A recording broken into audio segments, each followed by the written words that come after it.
Welcome to the Speak Your Way to Cash podcast, a podcast where we teach speakers how to land paid speaking engagements and corporate contracts. Each week, we deliver high-quality content that teaches you how to level up your speaking business. Be sure to join the Speak Your Way to Cash Facebook group after having your mind blown by this information-filled episode. Now, here's your host, Ashley Kirkwood, lawyer and professional speaker. This is the Speak Your Way to Cash podcast. Hey guys, welcome back to the Speak Your Way to Cash podcast. It's Ashley Kirkwood, and I'm here with a very special guest, Sima Dahl, who has won so many awards in the speaking industry. I mean, she's a huge part of Toastmasters.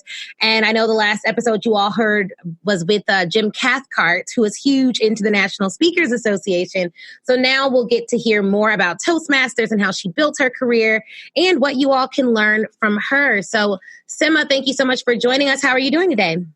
I'm delighted to be here. I'm doing well. And I want to just make a quick correction. I also have earned the Certified Speaking Professional designation from National Speakers Association. So I have a double dipped, if you will. Nice. Yeah, I think he won the Golden Gavel. He's amazing. He's the nicest man. He is. He's awesome. Our interview was so long. He's so good. He's so full of knowledge. I mean, over 40 years of experience. So what can you expect? He was amazing. So this will be great. Now, tell us a little bit about the business that you have now and how speaking plays a role in that business.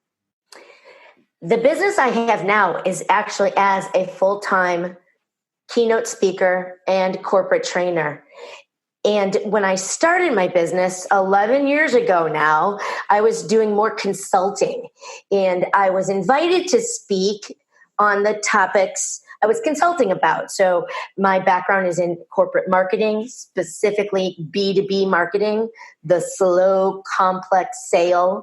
And I was doing some writing about the role of social media in B2B marketing and how, high-tech sales leaders can use LinkedIn, those kinds of things. I started getting invited to speak, which of course helped grow my business. But at one point, Ashley, I just looked at myself in the mirror and I said, the truth is, I like the speaking and the training more than the consulting. And so I flipped the switch and went full time. Nice. That's amazing. So how were you getting, so you started off in consulting. We also interviewed Kamanzi Constable, and he talked a lot about the consulting field and how to land consulting clients. And I think he still does a bit of both. But how were you getting consulting clients when you first started your business? Well, so the truth is, I was a corporate marketer for 20 years, 13 in high tech. And I'm in Chicago. So the high-tech community is fairly well knit here in the Chicagoland area. And I was involved in lots of associations and groups and had spoken to communities about high-tech marketing. So when I went out on my own, I like to say I've had more jobs than boyfriends because high-tech is volatile, very volatile career. So I started consulting because there was yet another acquisition and I was a victim of yet another round of layoffs. And I had established my name already. So I got my consulting clients by word of mouth and referral. And that's exactly what I started writing about, how to use your digital footprint, your social media platforms to generate referrals. And that's much of what I still talk about today. That's awesome. So is your business today still primarily based on referrals? Yes, I'm happy to say I do mostly book new business through referrals. But today I'm excited to launch a brand new website and I will be doing some more outbound marketing. We marketers, we have issues marketing ourselves. I like to say it's tough to cut your own hair, but I'm going to start doing more of that. But yes, I've made an 11-year business, earned my Certified Speaking Professional designation and recently the Accredited Speaker Award, all on referrals. Wonderful.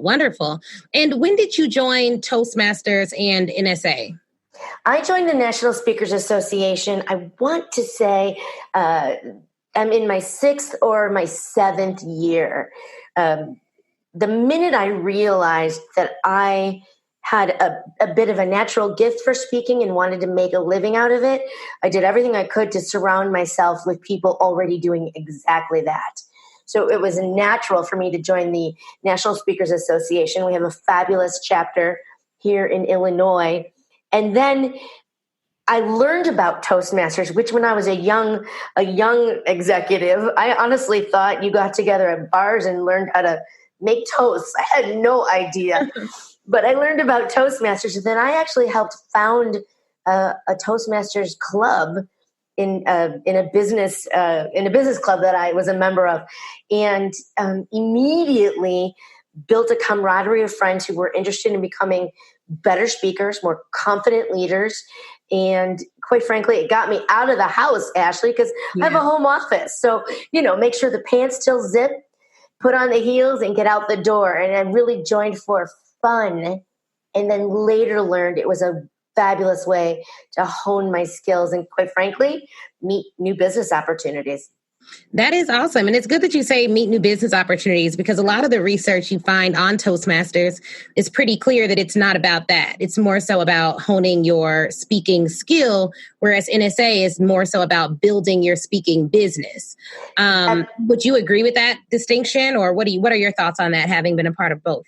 Yes, I would wholeheartedly agree. National Speakers Association is about the business of speaking. Toastmasters is more about your platform skills. That being said, when you're engaged and active in the Toastmasters community and others have a chance to hear you speak, they become champions of you. I call them personal brand champions. They know who you are. They know what you do, what you speak about, and they help open doors. And I landed some of my Fortune 500 clients through referrals from fellow Toastmasters. That's awesome. Now, when people hear Fortune 500 clients, the initial thought that goes into their mind is like, okay, well, I need to write long proposals. I need to make sure that I am able to have sales conversations with executives. And, it seems very intimidating. Is that always the case? Or how are you navigating through the corporate process now as an independent entrepreneur? Well, first of all, if you're listening to this and you think it is intimidating, you are 10,000% right. And I still find it intimidating. I mean, we each have our strengths. But oftentimes my foot in the door with a large Fortune 500 company was with one particular group. So for example, I might work with United Airlines, but with their high potential leaders. Or I might work with Zebra Technologies and I'm working with their channel sales. So it's not that all of a sudden, all the employees in the corporation are, getting my content. It's, one foot in the door and then you grow from there. Yes. And I'm really glad that you said that. And for those of you who don't know, affinity groups do bring in speakers at corporations. So there are so many different affinity groups for different corporations. But when I was contacted by a really small group in a large insurance company, it was by one of their affinity groups, the women's affinity group. And so you can get in the door by just doing great work for one individual group. And I find that affinity groups, it's a very seamless process. And typically there aren't proposals and the budget for them will be a little bit smaller, but you can expand after going in through that door. So yeah, do keep that in mind. That's a great point.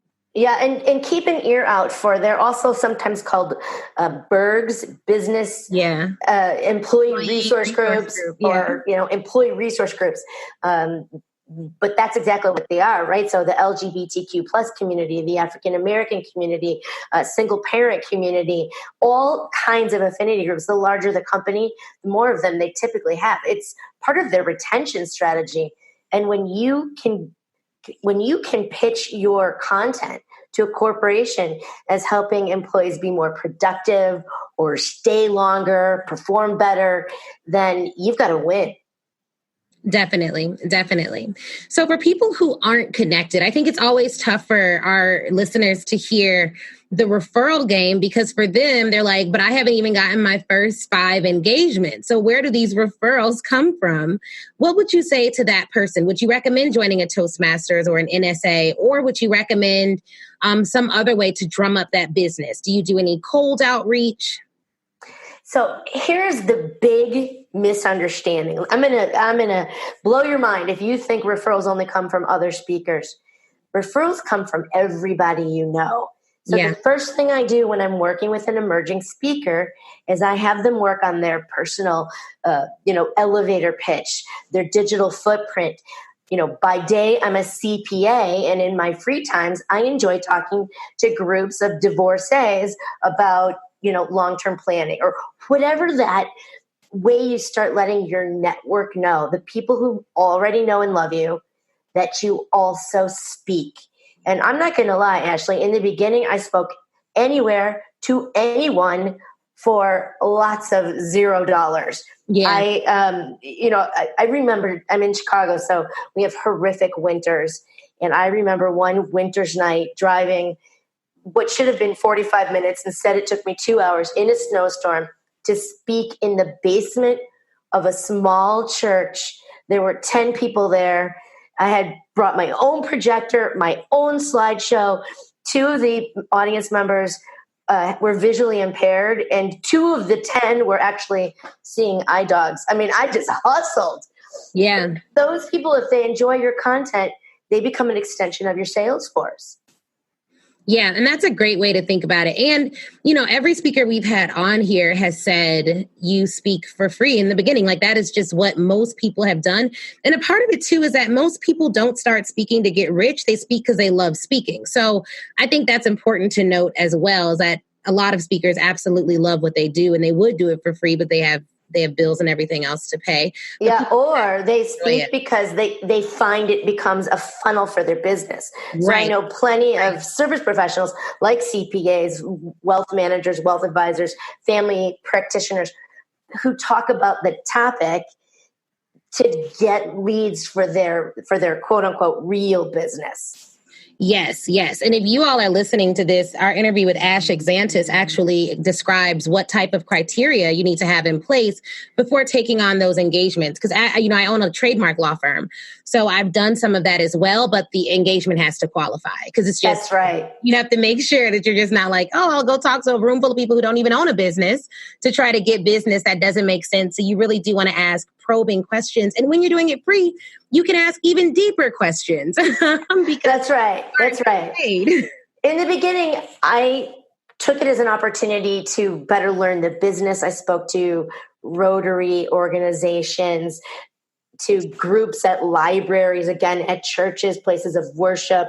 And ultimately, I started better qualifying the audience, because your time, that time, right? So the magic question, I don't know what I want to say it was Lori Guest. I'm going to give her credit for this. She taught me to ask this question at some point. If you're not speaking to drop leads into your day job or your day business, like you were as a trademark attorney, the question is, I'd be happy to consider the opportunity. Tell me, what is your speaker's honorarium? And so from $50 to $500, I often was surprised people would give me something, an honorarium, quote unquote, and they never would offer it had I not asked. So that was a great way to, all of a sudden, you cash a $50 check, you're a paid speaker, right? Right. No, that's great. That is a really great question to ask. I hope you all have your pen and papers out, because for people who have difficulty having the money conversation, I think that's really, really a phenomenal way to do it. Yeah, it's safe, it's comfortable. To this day, Ashley, I'm 11 years in, and I still don't like to have the money conversation, but you have to get comfortable with it. You don't have to be super slick or good, unless of course you're teaching sales skills. Right. You have to have it. You have to know that you have worth, and then you got to figure out when to raise your fees and all of that. But just getting those first few checks in really felt good for me, because I knew I wanted to do this for a living. Yeah. And that's a good point. And honestly, guys, no one likes having the conversation. I was talking to Sima before this, and I was telling her about my bookkeeping experiences. And there's a point in the conversation where the bookkeeper is like, all right, so we got to talk about how much it's going to cost. And what she didn't know was that I was going to pay the number that she dropped regardless. Because I was so sick of the experience. I was so sick of the problem that if she offered a solution and she was referred, so I already knew that people loved her, I was going to go with it. I had already decided before we got on the phone I was going to hire her, but she didn't know that. And so I say that to say sometimes when we are leading those conversations, what we don't know is they want us specifically, especially when they're reaching out to you. They've already watched your TEDx talk. They already want you. And so approaching those conversations from that vantage point may be helpful. Because I know she was kind of, antsy about it. Like, oh, I want to help this woman. I've already given her so much great free information. I don't know if she's going to pay these thousands upon thousands of dollars. Right. I don't know how bad that problem is for me, accounting and all that. I don't even I have to pay for it. I would never. I will tell you once, and I was like, absolutely not. Right. Just my name. My name is a tricky one. It's pronounced Sima, like Sima. Sima down. Sima down. Sima down. But I was going to tell you there was actually one time where I submitted a quote, and the client came back to me and confidentially took me under wing and said, "You need to raise this because you're at a different caliber. The other speakers we're hiring for that day are priced much higher, and you can't show that much disparity in your fees because it's a perception of value." Yep. And that's rare that somebody will do that for you because everybody wants a deal. But that was a big eye opener for me. You have to know who else you're speaking with, what circles you're running with, and price yourself accordingly. You yes. Always negotiate. We used to say when I was in marketing, high tech, we used to say you have to set a number that allows you to come down. You have to give them room to negotiate with you. But anytime you lower your fee, you have to remove some value. Otherwise, you're just dropping your pants for no good reason. Yes. Yeah, I like what you said about lowering your fee while also removing some value, because it must be very strange to a client if your fee is $7,500 and then they're like, well, our budget's $3,000. You're like, that'll work. Like that. Yeah, exactly. That's very confusing. So I really like that a lot, Sima. That was really good. And so just the flip side to that is you can also negotiate for your own value add. So perhaps it's a full page color ad in their industry trade magazine or some give and take. Yeah. So you're not just randomly saying, oh, I'll do it for whatever you have. Yeah. Good point. Yes. I like that a lot. And for all of you who speak to colleges, just know the budget they have for your speaking is not the same budget they have for your books. So whenever a college can't afford my full rate, we go right to books. Like, all right, so how many, and typically the way that I broach it is some of my clients who haven't had my full fee have agreed to purchase 500 of the bulk books at this rate. Will that work for you as well? It's just easier to have it that way versus saying like, will you buy all these books because you can't afford my fee? Just give them options that your other clients have taken in the past. So then they know it's pretty standard. And it's a better way it's an easier way for you to have the conversation, or at least I thought it was for me. And you can ask if they have other budgets. So the speaker budget is one pot of money, but you can ask, do you have an educational budget or a materials budget?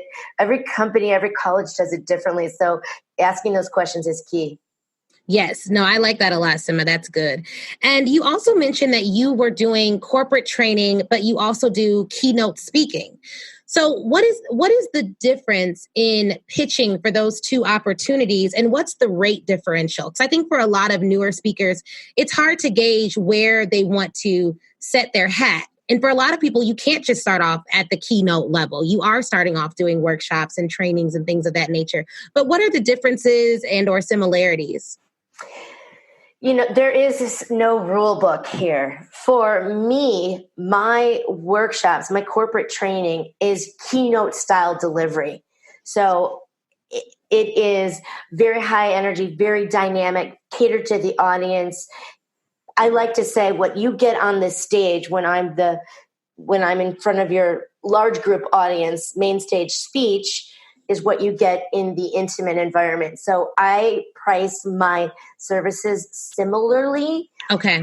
That can be difficult for corporations who have smaller training budgets. So it's just a give and take. You have to look at, are there multiple training opportunities? Are there, design fees? So if my day rate is X, do I also get why for designing this custom delivery. But the more parity you can get, because somebody won't hire you for a keynote if they can get you half the price, right? If I'm talking to a sales audience of 500 people and my keynote is, 2 times that of my corporate training, that doesn't make sense to the buyer. So I have to really be very careful about how I do that. That makes a lot of sense. And I find that some companies have smaller budgets for training in general. So that's right. I know a lot of people are like, oh, well, if I'm in the corporate space, I should be $7,500 to $15,000. But for trainings on average, I've seen anywhere, especially for trainings that don't have sales value to the company. So diversity trainings, soft leadership skills trainings, they may be as low as $3,500 to $50,000. Oh, they can be $1,200, $50,000. You can, there's those giant training companies who will put a trainer in your boardroom for $1,500 because they go all over the country and they do, finance 101 for non-finance people or whatever. And it's, it's textbook, it's not customized. So it's a very nuanced business. Yeah, definitely. That's good to know. Now, you mentioned early in your career, you were a part of a lot of associations that helped you to kind of build your network. If there is a marketing speaker that's listening or someone that does social media or engagement and online engagement, any of that type of stuff, what are some associations that you found valuable that you would recommend? Well, here's my thing about associations and industries. So for me, I tried to be involved in the community. So that was the Chicagoland area, Illinois Technology Association, for example. Mm-hmm. I was a marketing person in the tech industry, so I got involved there. As a marketer, I was part of the American Marketing Association, the Business Marketing Association. I volunteered for a nonprofit for a long time. I was on Boys and Girls Clubs. That doesn't matter to me as much as the level of engagement. So whatever, you can subscribe to 10 different, let's say you're a marketer and you want to talk on marketing topics. You can subscribe to all the newsletters, go to an event here, go to an event there. You don't have to join. But the one you decide to join is the one where you absolutely have to raise your hand and get involved. It's in the involvement that you build trust, credibility, you build your network. The very first social selling talk I ever gave inside a large insurance company was by invitation of a fellow board member of the American Marketing Association. And I was talking to the board about social media to generate leads. And he said, we bring somebody in every 3 months to talk to our sales force about that. Would you be interested? And it was a light bulb moment for me that everybody knows somebody who needs what you do.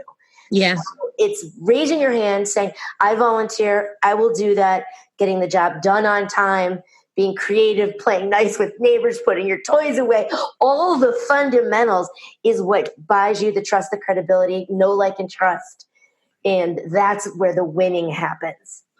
Yeah, it's a longer game. Building relationships really does take time. And I do think that we kind of in this, and in the way that things are set up now, like with social media and instant gratification, making the sale quick, especially if you're used to B2C sales, so business to consumer sales close way faster. Mm-hmm. They do one consult, you send the invoice, they make the payment, you're done. Less than 24 hours. You met them on Instagram yesterday, they're ready to go today. And it's just not the same game when you're looking at corporate relationships. Not at all. We are a B2B sell. They not only want your content, but they want your delivery style, your experience, you come packed with all this history and knowledge, and you have to really market that. And I've had sales cycles last well over a year. Mm-hmm. And I have had people who've heard me speak or knew me in high school who have come out of the woodworks 5, 10, in one case, 20 years later to say, I have a lead for you. Because, I work hard to stay top of mind and remind people what I do.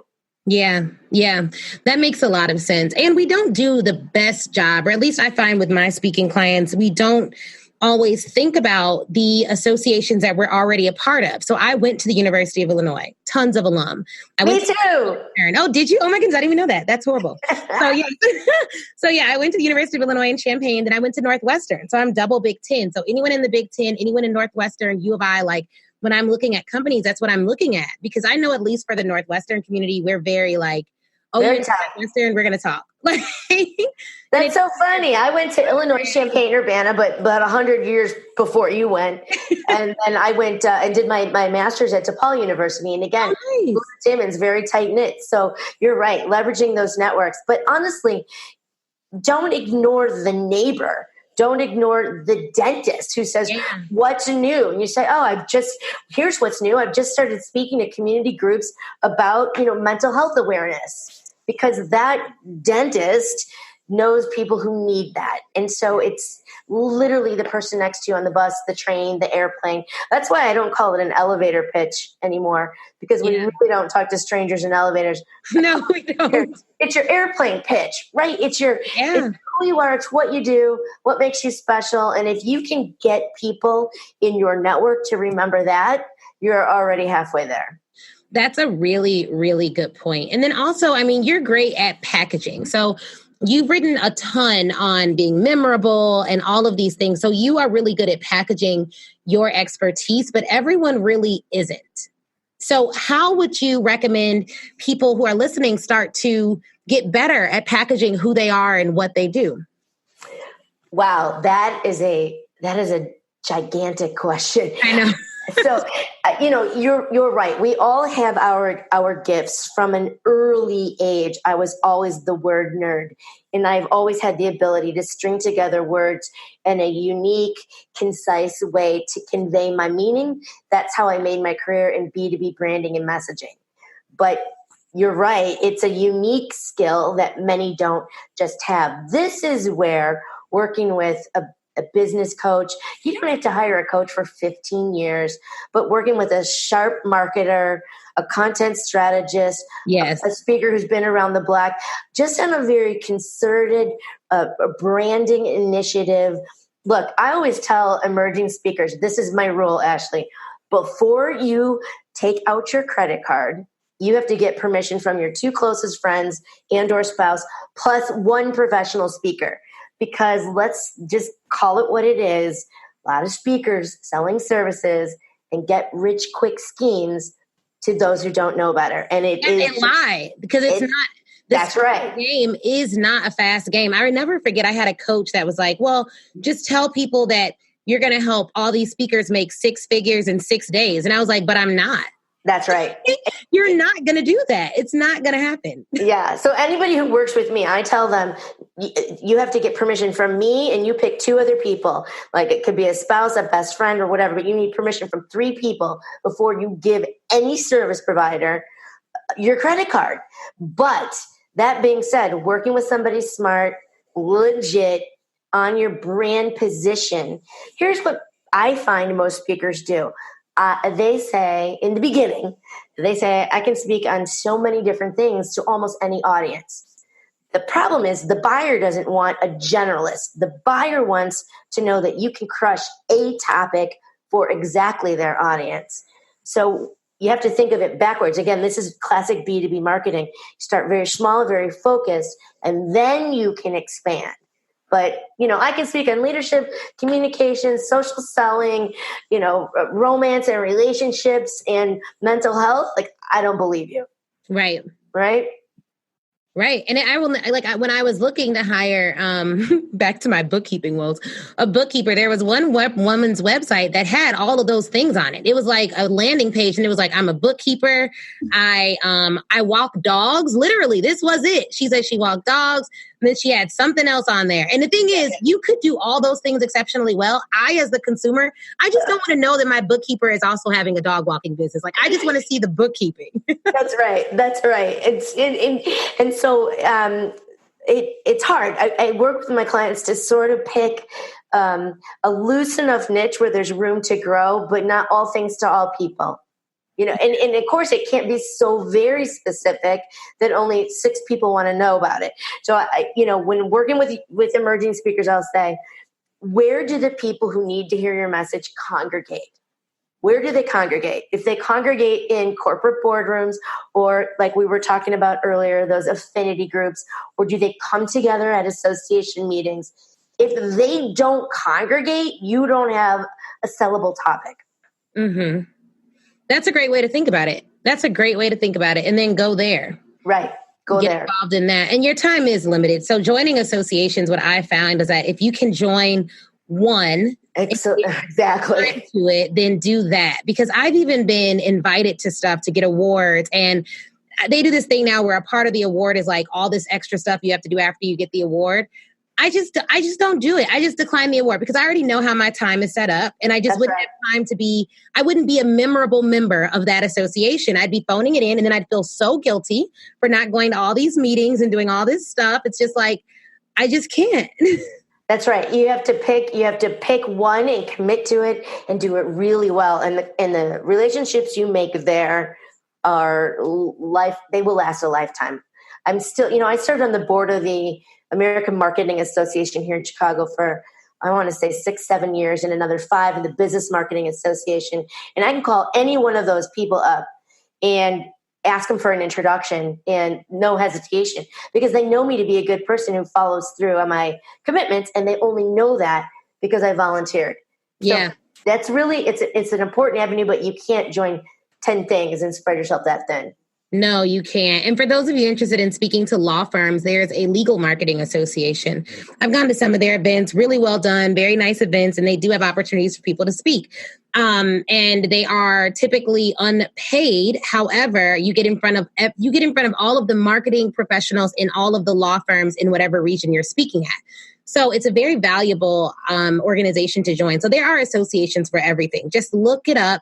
See which ones are great. Talk to some members. They're really willing to talk to you before you join, and just find out whether it'll be a good investment of your time and whether you can contribute something unique that they don't already have. I think that would be good as well.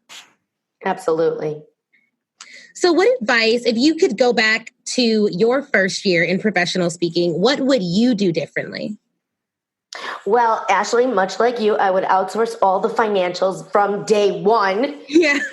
Okay, just get that off my plate. It's not how my mind works. Second, I would start building my list. It's when my business started taking off and it was all referrals. Even though I am an award-winning marketer, I turned a blind eye to marketing fundamentals, and I was not diligent about creating that list. So you can start sharing news with people who actually really enjoy what you have to say. Mm-hmm. So financials off my plate, list building right away. And honestly, I would have been well served by an accountability partner / business coach early on, because any entrepreneur will tell you it's overwhelming.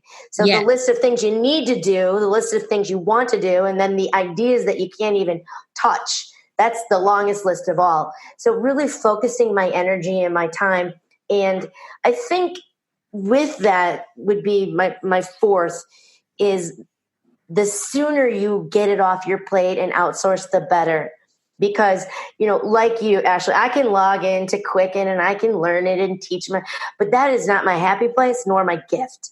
Right. So you get rid of that right away. Get your taxes off your plate. If you are not somebody who likes to tinker in the back end of websites, get somebody else doing that. Yeah. And, managing your social media. I'm really good at social media, but it's very time consuming. So that's something I'm looking to get off my plate so I can focus on the things I do best, which is create content, perform on stage, and close business. Yeah.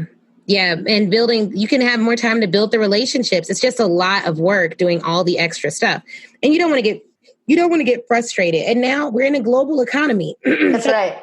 It doesn't have to cost you the cost of a full-time employee to do your social media. It doesn't, I have a woman from Fiverr who updates all of my Kartra pages because she knows Kartra. And when I got the system, I love the system and all the stuff that it does, but it's not easy to use. That's right. So I needed to find someone who could handle that and who could schedule all the emails through it and all of that. I like to do stuff in Google Docs and then assign it to someone else to make it go where it needs to go. Yeah. And I'm starting to use more collaborative technologies like that. My virtual team, we're using Slack. I have a project management solution called Teamwork that I enjoy. I'm using Copper for CRM. So fewer places to put information where you can share more quickly. And we use Dropbox. We're big into that. But, systems make it easy to scale. And so anytime you find yourself doing something over and over or tweaking it every time you do it, there's an opportunity to operationalize the process and get it off your plate. Yep. I just did a book talk with the founder of Thank God It's Natural, a large hair care company. And she was saying in her book, she says, if I'm spending too much time doing something or I'm too stressed, I either have a people problem or a process problem. That's right. It's my job as the CEO to figure out which. So that is something that we as speakers should think more about, is the business end of it. Because it really can be systemized. Especially if you're starting out and like maybe you have a day job, you have a family and you've only got limited time. It feels like a luxury to hire a bookkeeper or a luxury. Like I can do this. I should do this. And you've got, that's where the accountability partner or that coach comes in that says, just because you can doesn't mean you should. They're not equal. One of the things I do when I'm giving a main stage keynote, especially if I know it's going to be filmed, is I no longer pack, y'all can't see me, but I have just big wild hair. I like to, if it rains, I'd turn into a chia pet. So one of the things I do instead of packing all the what if it rains, what if it's humid, 17 different barrettes and brushes, is I book the Glam Squad. And it might feel like a luxury, but knowing that I don't have to pack all the what ifs if I have a blemish or a bad hair day, and it's just going to be handled, that just takes so much anxiety off. Makes packing a snap. Those are the kind of things that you really can't see for yourself, but a good coach can help you with. Yeah, and that's a really good point, because one of the things we started doing is just making sure that we reserve 10 to 15% for video and photography every single time. And it's expensive to have good video and all of that, but it also made me more cautious of my pricing, because I knew that it was also a necessity. Because I've sent videos to clients and gotten booked like just because they watched the video.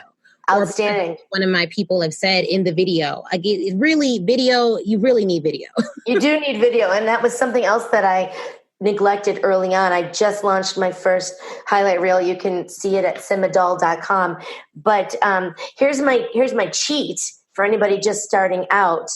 Many times, if you have a day engagement or even a weeknight engagement, you will find very talented wedding videographers with free time, because they're mostly weekends. Mm-hmm. So you can get a very talented videographer who mostly does special events and weddings, who can set up a stationary camera and then man one of them live and get some really beautiful footage for a fraction of the cost of the big high production value, which we all love. But I mean, Ashley, I can see you're nodding. I'm nodding. It's big coin. Yeah, it is. Like you're spending like $10,000 to $15,000. That's also why I like TEDx talks, because they have really high standards for now you have to look at which TEDx talks. I've seen some that they're not all created equal, but a lot of the bigger ones in the bigger cities that have better funding have really high quality standards on their video. And those videos. That's on my to-do list, Ashley. So if you have any hookups, help a girl out. Yeah, we just had one in Chicago. For those of you in the Facebook group, Speak Your Way to Cash, you know that I posted the TEDx Rush You talk when they were looking for people. Because I talked to the organizers, and I'll be doing that one as well. But this is my second one. But if I see another one, I'll definitely keep you in mind for that.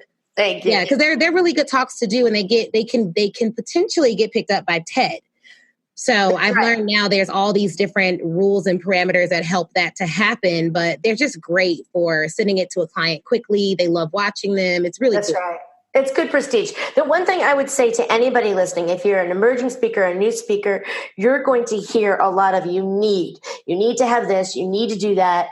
You can't move forward with your business if you don't have a book, if you don't have a YouTube channel, if you don't have and there's always a speaker who has flown in the face of the shoulds and the needs and succeeded anyway. So You have to find the right path forward for you, given the time you have, the finances you have, and the focus. Yep. So take all the ideas and and then choose one to do well. Just Yes. one a quarter, or whatever your rhythm and your pace is. But it can be overwhelming. It still is. And I'm doing this 11 years. Yeah. And you need to start. So you all know, like, if you listen to me, I'm big on take one step, right? Like if you are going to do something today, it could just be buying the domain. The next day, it could be figuring out what the title of your signature talk is. The day after that, it's coming up with a framework. Like, just take a step. And quite frankly, when I first started, the way my demo video and website looked was nothing like the way it looks now. And when I first started, you do what you have to do. I created my own website because it was free. And I'm also big on you elevate when you make more money to elevate. So I was not investing a ton of money in things that weren't making me money. That's right. And other people have different opinions on that. But as money started coming in, I could tell what things were making me money. So you track those things. When you send out an email, I would know that the client clicked on the email for my website and decided not to book a call with me. So I knew I needed a better website after that started to happen several times. So tracking is important because it'll kind of tell you where you should be spending money, but don't be afraid to start where you're at. And if you don't know how to track, it's something you can outsource. One of my clients... just use a system like HubSpot. They actually have a free trial when you're first starting out. Just use, that's what I use. And then once I started getting business from it, then I upgraded the account. But you could typically start free and then upgrade as things start going better. Absolutely. One of the tips that I give young speakers, one of my clients, we put together 3 talks.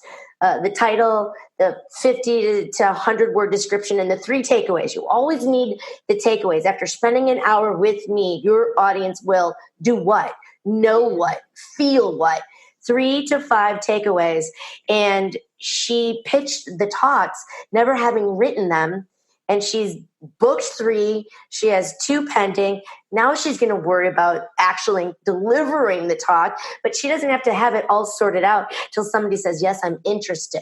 So a lot of things can wait. Yes. And that's the benefit of getting started. Because if you would have pitched them and then you realize that target audience that you're targeting isn't interested in those topics, or you're getting some different feedback, right? You haven't wasted a whole 5 days writing this awesome talk. That's right. Or 5 months in some people's cases, right? Yeah, or 5 months. Yeah. And that's just depending on how you are. Some people like writing talks word for word. I don't do that. I like outlines, but I'm an outline girl too. The other thing, I'm just so ideas are flying by, but a lot of people get caught up in brand. Everything has to match and everything has to be perfect. And quite frankly, it needs to look legitimate. It should look rich. It should look pretty. But when you are holding back sales and marketing because everything isn't lined up precisely, perfectly like a giant corporation, you're overthinking it. My brand has changed 3-4 times in the last 11 years. My tagline has changed. Heck, my company name has changed, right? Which is why a lot of times I recommend speakers focus on their name. That's unlikely to change. But it doesn't need to be perfect for you to move forward. So I agree with you. Crawl, walk, run, right? Just get into motion, focus where you're going to get the greatest return, and never stop, innovating. Definitely. So what's next for you? What can we expect for you in this new phase of your life? I know you said you have a new website launching. So what is next for your brand? Yes, the website just launched this week, and I am coming out with a digital course and my first whole book. So I've written chapters in other people's books, but this book will be me, all me. And so you'll be seeing that in the coming next 3 to 6 months. By the start of the new year, I will have something more to show. That is awesome. And where can the Speak Your Way to Cash community find you on the internet? You can find me most easily at simadahl.com. My name is spelled S-I-M-A. That's S as in Sam, I, M as in Mary, A. Last name Dahl, D as in David, A-H-L, like Roald Dahl, who wrote James and the Giant Peach. And I'm on LinkedIn, I'm on Twitter, I'm on Facebook, and I'd love to connect and chat with you more. Definitely. And we'll link to her website with all of her handles there so that you all can connect with her for sure. And one of the last things that we like to ask Sima sometimes is, what is the best piece of speaking advice you've received? And what is the best piece of advice you could give? The best piece of advice I have received is to, for me personally, I think I was a little bit overly risk adverse. I was unsure of my message, unsure how it would be received. And I had a coach ask me, do you believe in what you're telling people? Do you believe in your content? Does it move people forward, help people grow? And I said, yes. And the coach said to me, then you have to let it out. Put it out into the universe. And I was overthinking my value, my worth. Is it enough? And as it turns out, it's more than enough. And most people have more than enough to move forward. So that was the best advice I received. The best advice I could give is, I think, Ashley, much like you said, start now. Speaking careers take time to build. And if you're only interested in speaking as a lead funnel for your business, still, it takes time to build awareness, to perfect your platform skills, to get better at subtly selling from the stage. All of it just takes time and practice. So if this is of interest to you, then today's the day to start. Definitely. That's phenomenal advice. Well, thank you so very much, Sima. We are so happy to have you on the Speak Your Way to Cash podcast. And you guys, be sure to reach out to her, follow her on Instagram, head to her new website, check it out. I'm sure it's fabulous. So you all have a lot of homework to do, okay? Because Sima gave us some great tips, and I will talk to you all next time. Oh, before we go, I did want to let you all know, remember the Speak Your Way to Cash live event is in October. If you want info on that, just go to AshleyNicoleKirkwood.com, click on events, and I will see you guys in Chicago the end of October. Have a great day.